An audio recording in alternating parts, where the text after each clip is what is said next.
أعوذ بالله من الشيطان الرجيم. بسم الله الرحمن الرحيم. اتبع ما أوحي إليك من ربك لا إله إلا هو وأعرض عن المشركين. تمہارے رب کی طرف سے تم پر جو وحی نازل ہوئی ہے اس کی پیروی کرو، اس کے سوا کوئی معبود نہیں، اور مشرکوں سے اعراض کرو۔ یہ سورہ انعام کی 106 نمبر کی آیت ہے۔ اس سے پچھلے ایک رکوع سے اللہ تعالیٰ کی توحید، قدرت کی نشانیوں کو مختلف انداز میں پیش کیا جا رہا تھا، کچھ نمونے کے طور پر، تاکہ لوگوں کو اللہ تعالیٰ کی قدرت معلوم ہو، اللہ تعالیٰ کی قدر پہچان کر معبود کو مان کر اپنے جو خالق اور مالک ہے اس کی صحیح طور پر محبت کے ساتھ، خلوص کے ساتھ عبادت کرنے والے بن جائیں۔ یہ اللہ تعالیٰ کی چاہت ہے۔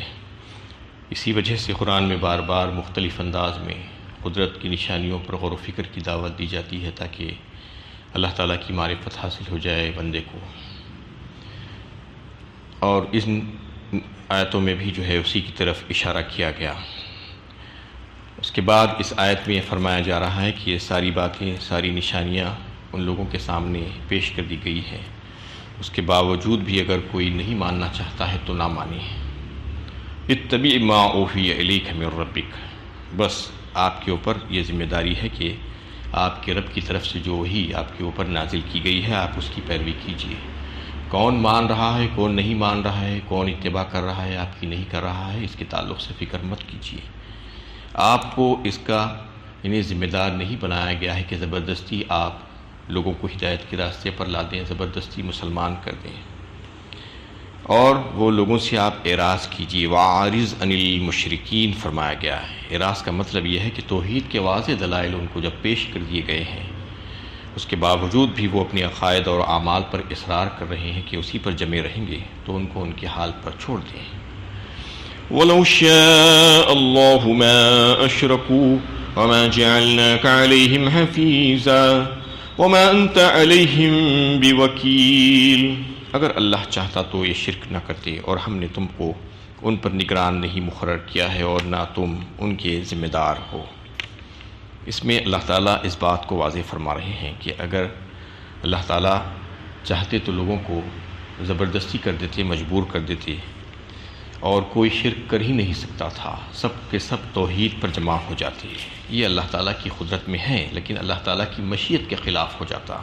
اللہ تعالیٰ کی مشیت یہ نہیں ہوئی، اللہ تعالیٰ کی چاہت یہ نہیں ہوئی کہ تکوینی طور پر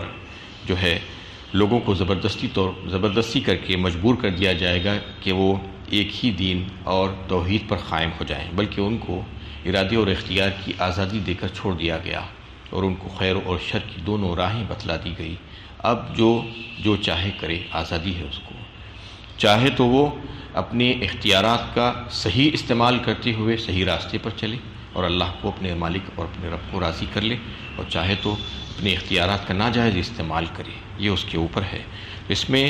ان لوگوں کی طرف اشارہ کر دیا گیا ہے کہ آپ ان کے تعلق سے زیادہ فکر مند مت ہوئیے۔ اللہ کی بخشی ہوئی اس آزادی کا اگر کوئی شخص غلط استعمال کرنا چاہتا ہے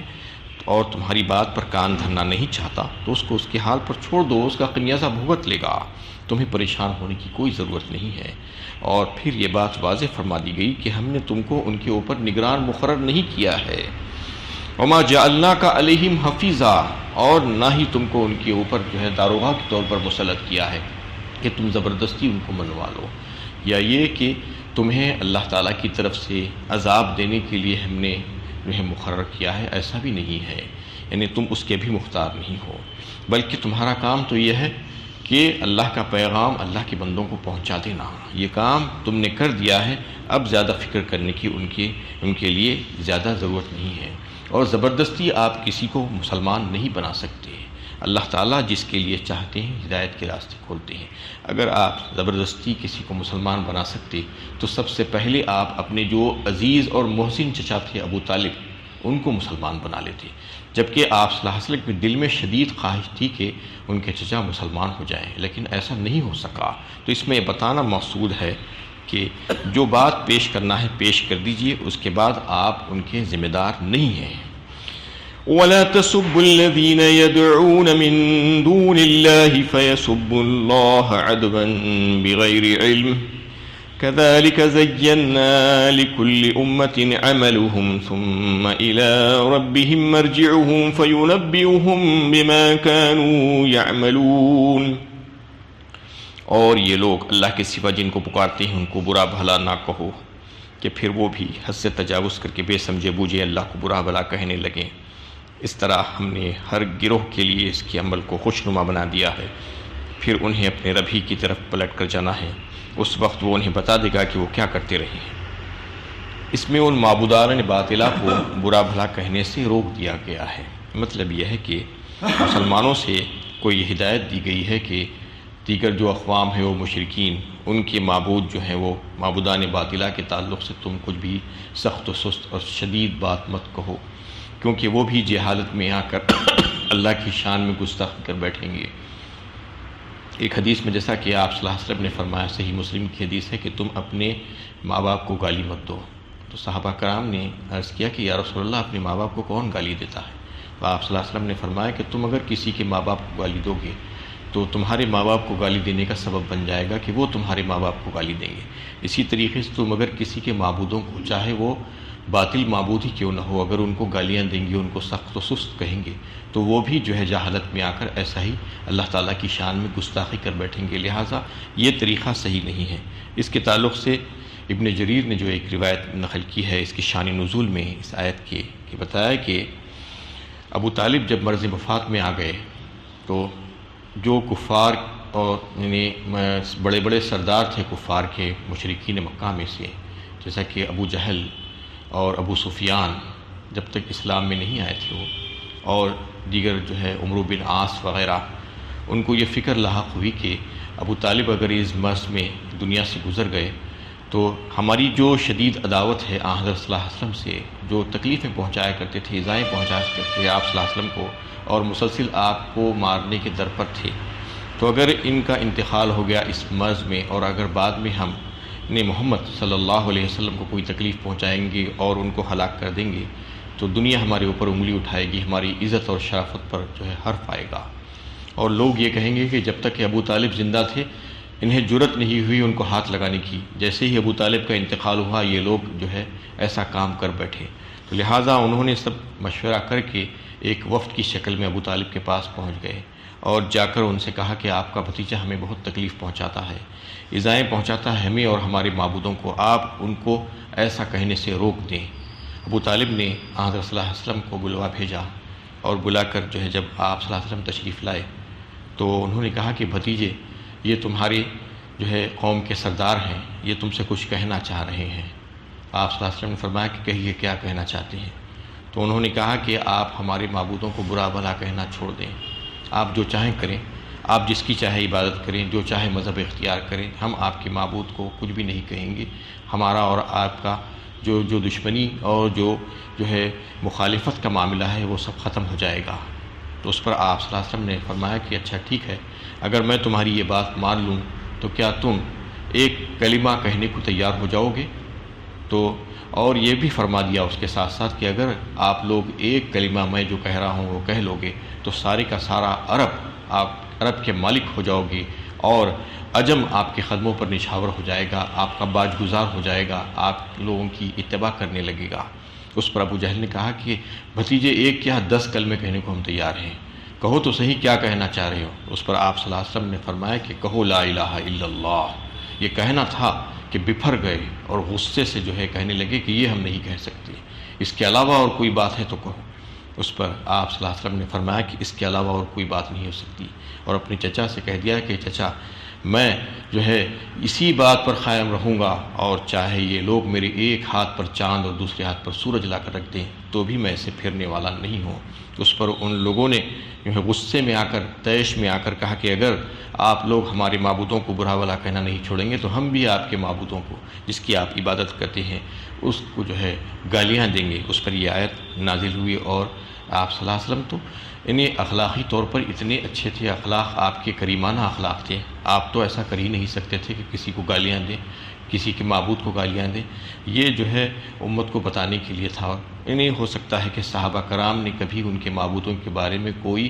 شدید لفظ اختیار کیا تھا تو اس کو انہوں نے گالیوں سے تعبیر کر لیا، اس سے بھی صحابہ کرام کو بھی روکا گیا اور امت کے جو ہے سارے لوگوں کو، مسلمانوں کو اس بات کی طرف توجہ دلائی گئی اور ہدایت کی گئی کہ دیگر جو لوگ ہیں جو دیگر معبودان باطلہ کی عبادت کرتے ہوئے نظر آتے ہیں ان کو برا بھلا مت کہو اور ان کو سخت و سست مت کہو۔ تو اس کا مطلب کیا تھا؟ اس کا مطلب یہ نہیں کہ ان کے تعلق سے جو ہے ان کو باطل بھی نہیں کہا جائے گا بلکہ انہیں ان کو حق کہا جائے گا، ایسا بھی نہیں ہو سکتا، اس لیے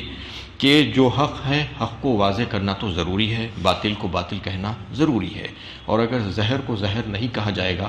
تو مار ڈالے گا، لوگوں کو مہلک ہو جائے گا۔ اسی طریقے سے اگر آگ سے بچے کو نہیں روکا جائے گا تو وہ سمجھے گا کہ یہ تو روشنی ہے، جا کر ہاتھ ڈال دے گا اور جلا لے گا اپنے آپ کو۔ اس لیے یہ چیزوں کے بارے میں تو بولنا پڑے گا لیکن اس کا لحاظ کرتے ہوئے بولنا پڑے گا،